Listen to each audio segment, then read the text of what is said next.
Don't we all just love it? Spreading rumours, gossiping, passing the message on while embellishing it to make it even more interesting for the next guy. We're all guilty of it, and while we may all have different reasons or motivations as to why we do it, chatting shit is our human nature. Scientific studies have found the caudate nucleus, a reward centre in the brain, was activated in response to gossiping, and particularly negative gossip or rumours like we're all too familiar with in the world of luxury watches. And in the wake of alleged revelations that Rolex, one of the most successful powerhouses in the world of luxury, aren't capable of dyeing small pieces of ceramic blue and red anymore, leaving us to conclude that the GMT Master Pepsi will soon be discontinued, I thought it would be funny to look back at a recent history of bullshit, unfounded Rolex rumours, what eventually transpired, and how much money you would have won or lost if you got sucked into them.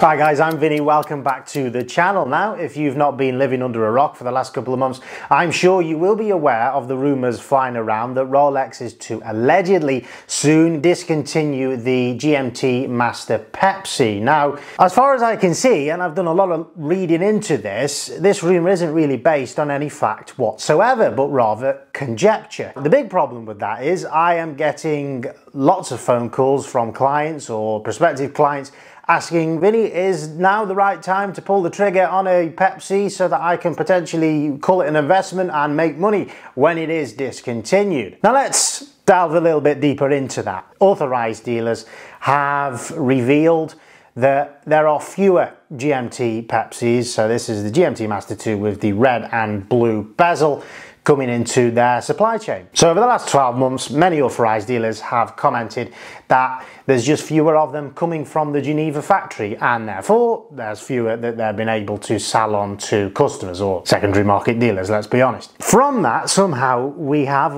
arrived at a conclusion, or YouTubers arrived at a conclusion, that they're surely going to be discontinuing that soon. I just don't know how we've got from a shortage of supply to the eventual conclusion that they're going to discontinue the watch, and therefore we should all buy one and we should all potentially make a fortune on them. The reason that that's happened, obviously, is because rumours like that help secondary market dealers and they help YouTubers get clicks, of course. But guys, I want to level with you and really look at this logically. Rolex is one of the richest companies in the world. That means that every year they rack up tens or hundreds of millions of Swiss francs or dollars of retained earnings, which is basically profits that they don't know what to do with. It's just a big pot of money after all the expenses come out, and it stacks up year after year. The only thing that companies like that, companies like Amazon and Apple, really Apple are the biggest one, the most profitable company in the world, the only thing that those companies can do with that money is reinvest it back into the business. What Rolex do primarily is they reinvest it into research and development, so that's innovation. It seems ridiculous to me to assume that with the vast amount of power that they have with their retained earnings, that they wouldn't be able to invest in researching or arriving at a solution for the alleged issues that they're having with dyeing the ceramic bezels on the Pepsi. It just seems logically pathetic to suggest that Rolex wouldn't be able to overcome those issues quite quickly, actually, as well. There may be other reasons as to why that supply has become more limited at authorized dealers. I commented in a previous video that this could be tactical. They could be actually limiting supply artificially of their most sought after models to ultimately manipulate the secondary market and keep prices high. Now that has, of course, worked. Because what happens in any of these cases when there's a rumour flying around of a potential discontinuation, whether it's based on facts or conjecture, it doesn't matter, prices on the secondary market go up.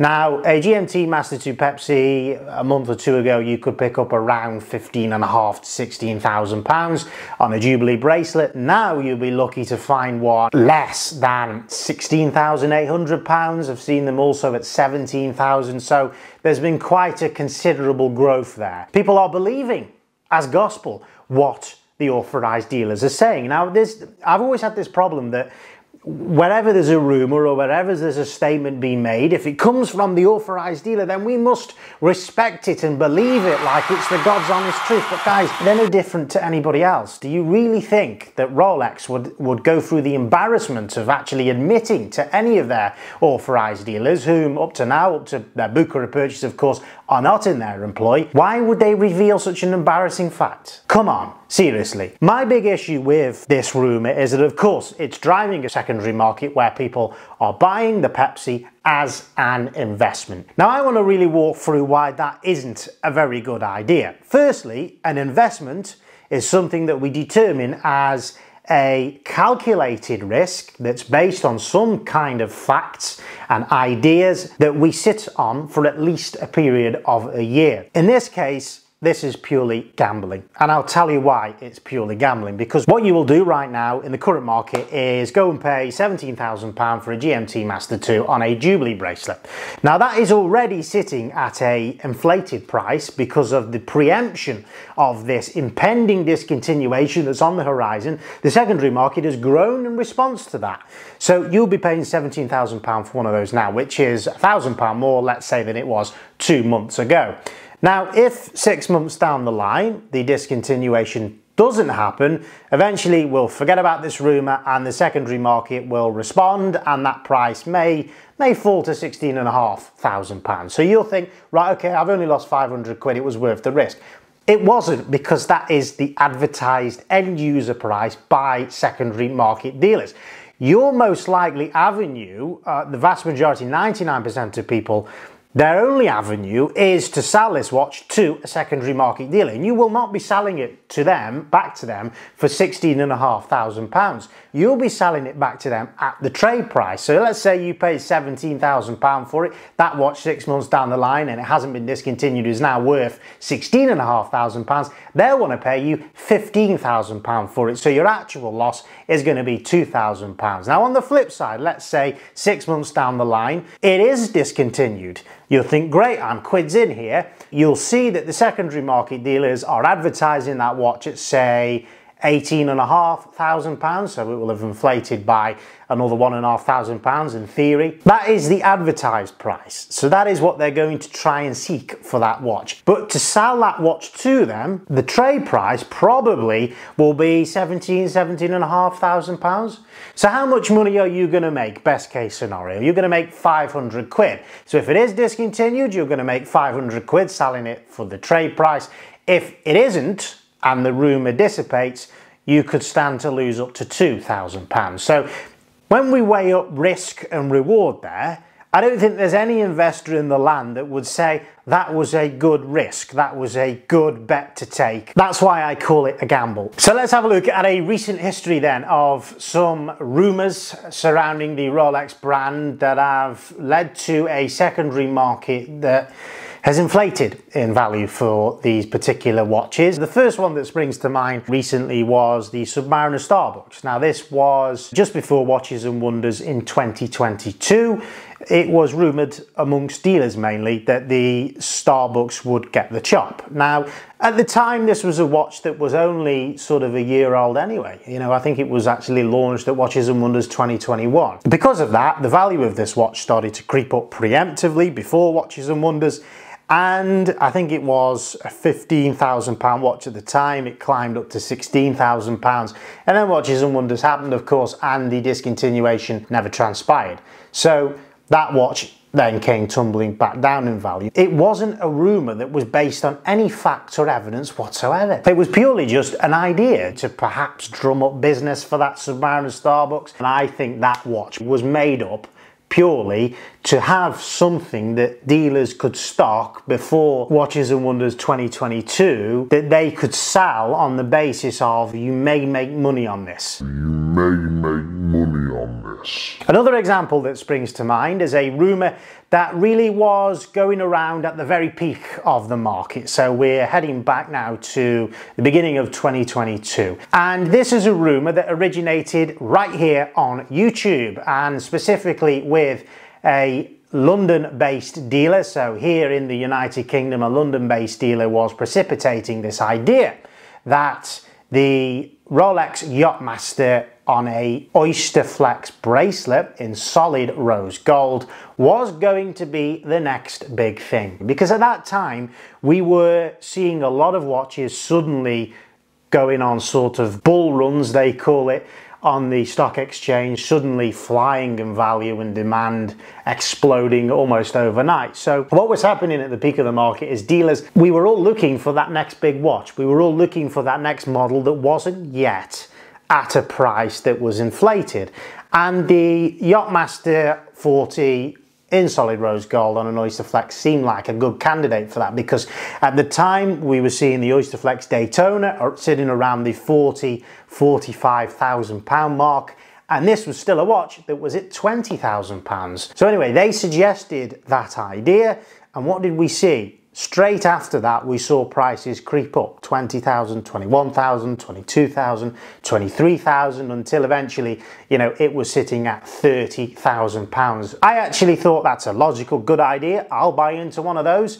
I bought into one at 27,000, and what happened, guys? The market crashed. We couldn't sell that watch. We struggled to sell it, and I lost a couple of £1,000s on it because I bought into that. I learned my lessons. I don't listen to those kind of rumours anymore. This wasn't hype or inflation that was caused by any facts or any news, anything happening, but because of a logical idea. Next one I want to talk about is the GMT Master Batman. Now this is specifically the older reference on an Oyster bracelet. It was discontinued a few years later on the Oyster bracelet, and the Jubilee bracelet known as the Batgirl was introduced. Now because that Oyster bracelet was discontinued, what happened to the values of that particular reference on the secondary market?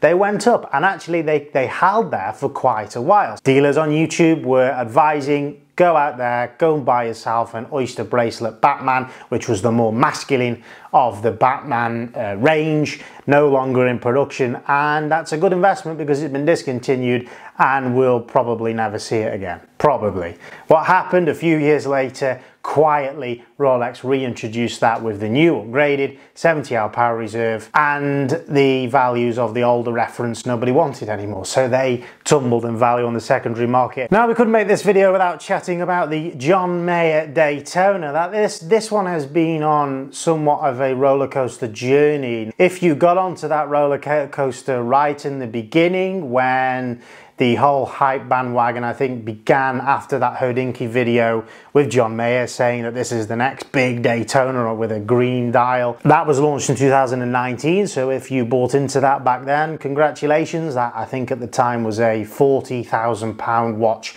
on the secondary market, and of course at its peak reached all the way up to £90,000.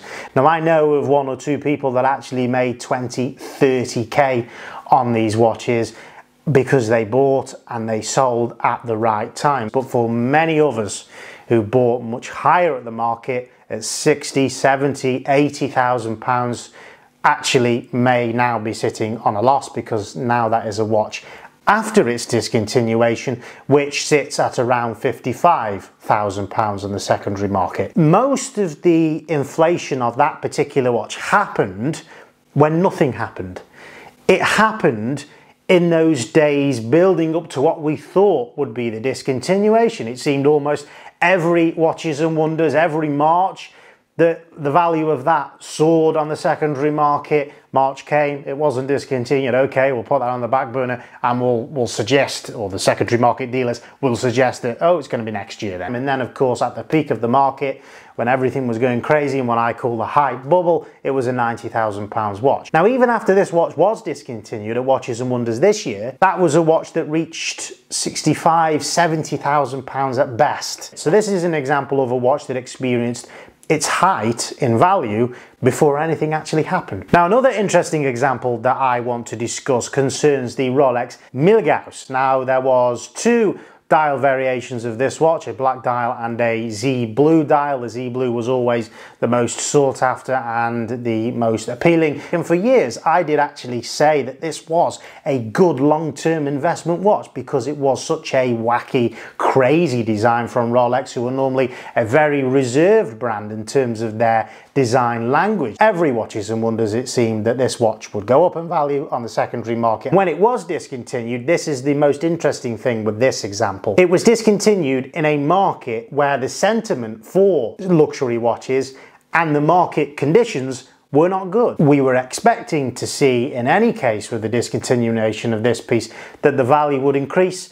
What happened? Nothing really happened. The actual event of the discontinuation didn't matter because the backdrop and the market sentiment for the entire luxury watch market was poor. And that is still the case, guys. So we need to look at the GMT Master 2 Pepsi in the current context. Even if the Rolex GMT Pepsi is discontinued, it doesn't mean that secondary market dealers will have floods of people banging their door down to buy them. So you may have a situation where the watch is discontinued and you'll still have to sell it at a loss. If you were considering investing in a GMT Master Pepsi, you will reconsider that now. It is not an investment if you try to make a short-term gain on it. It is absolutely a gamble. Looking at all those examples, looking at everything that happened, even when things did go right and the rumor turned out to be true, recent history suggests that 9 times out of 10, you probably won't win. Anyway, let me know what you think down in the comments below. Have you already bought into one of these